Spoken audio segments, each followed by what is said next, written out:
Hello students, मैं सुमन सिंह आप लोगों के सामने लेकर आई हूँ जहाँ चाव वहाँ राह कहानी की व्याख्या। इस कहानी के माध्यम से मैं आप लोगों को एक इला सचानी नामक लड़की की कहानी में बताऊंगी जिसने कितने ही संघर्ष के साथ अपने जीवन को अच्छे से व्यतीत किया और सुखमय जीवन बिताया।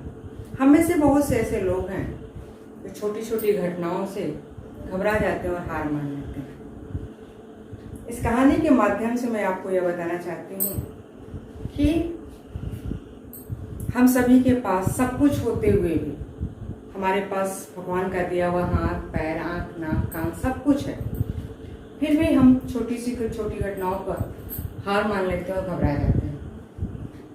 अतः हम आप लोगों को ये बताना चाहते हैं कि भगवान को दोष नहीं देना चाहिए, संघर्ष करके आगे बढ़ना चाहिए। इस कहानी में जहाँ चाव वहाँ राह नामक पाठ में एक छोटी सी लड़की जो 26 साल की है, गुजरात जिले की रहने वाली है, जिसका नाम है इला सचानी, उसके संघर्ष के बारे में मैं आपको बताऊं।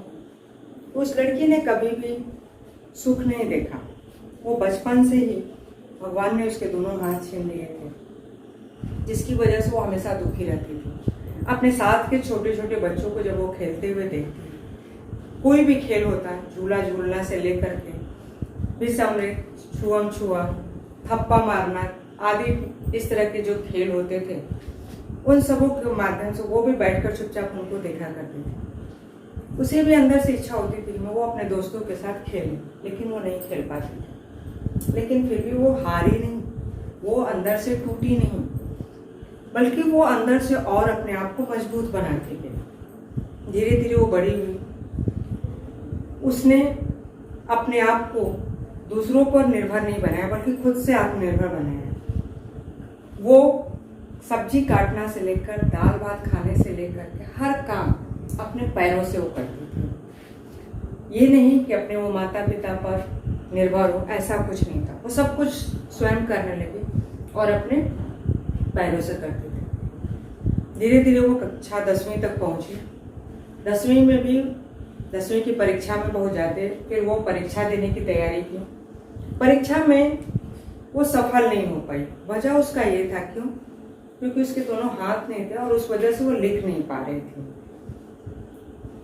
लेकिन फिर भी उसने हार नहीं माना। हालांकि उसे बाद में पता चला कि परीक्षा में लिखने की व्यवस्था होती है, किसी दूसरे के माध्यम से लिखवाया जा सकता है। वो मुंह से बोलती और दूसरा कोई लिखता है। लेकिन फिर भी उसने उसकी वजह से निराश नहीं हुई और वो आगे बढ़ती चली गई। फिर उसने और अपनी इच्छा शक्ति को और मजबूत किया और किसी और क्षेत्र में जाने की सोची। धीरे धीरे थोड़ी और बड़ी होती गई।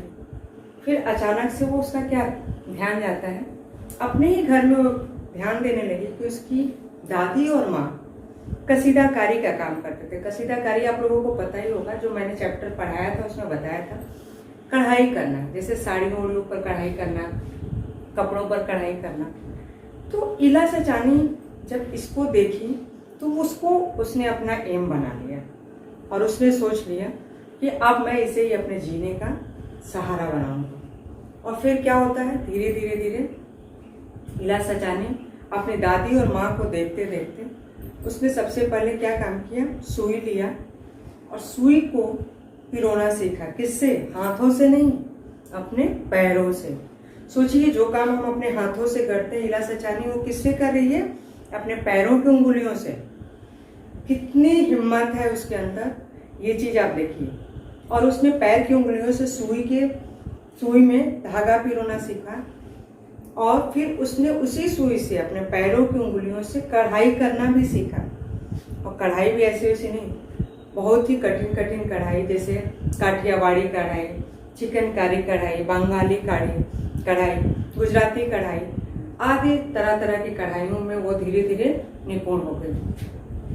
और एक समय ऐसा आया कि इला सचानी के काढ़े गए कपड़ों की प्रदर्शनी तक लगने लगी। प्रदर्शनी आपको पता ही होता, आप लोग एग्जीबिशन जाते हैं, आप देखते हैं कि जहाँ तरह तरह के चीज़ों की नुमाइश लगती है और लोग वहाँ जाते हैं और देखते हैं और खरीदते हैं। किला सजाने की ख्याति इतनी बढ़ गई, उसके काढ़े गए कपड़ों की ख्याति इतनी बढ़ गई कि उसकी प्रदर्शनी लगी और लोग देखने आते थे और कपड़े उसके खरीदते थे।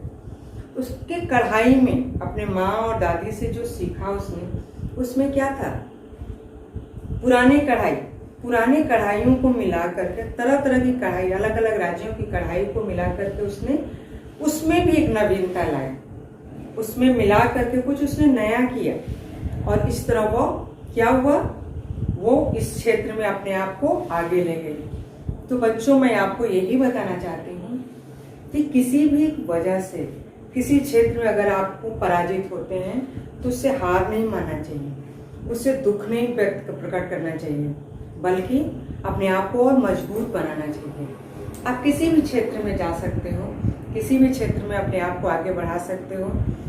मैंने पहले ही आपको बताया था कि दृढ़ इच्छा शक्ति वो चीज़ है जिससे हम ऊंचे से ऊंचे पहाड़ को भी पार कर सकते हैं और समुद्र की गहराई को भी माप सकते हैं।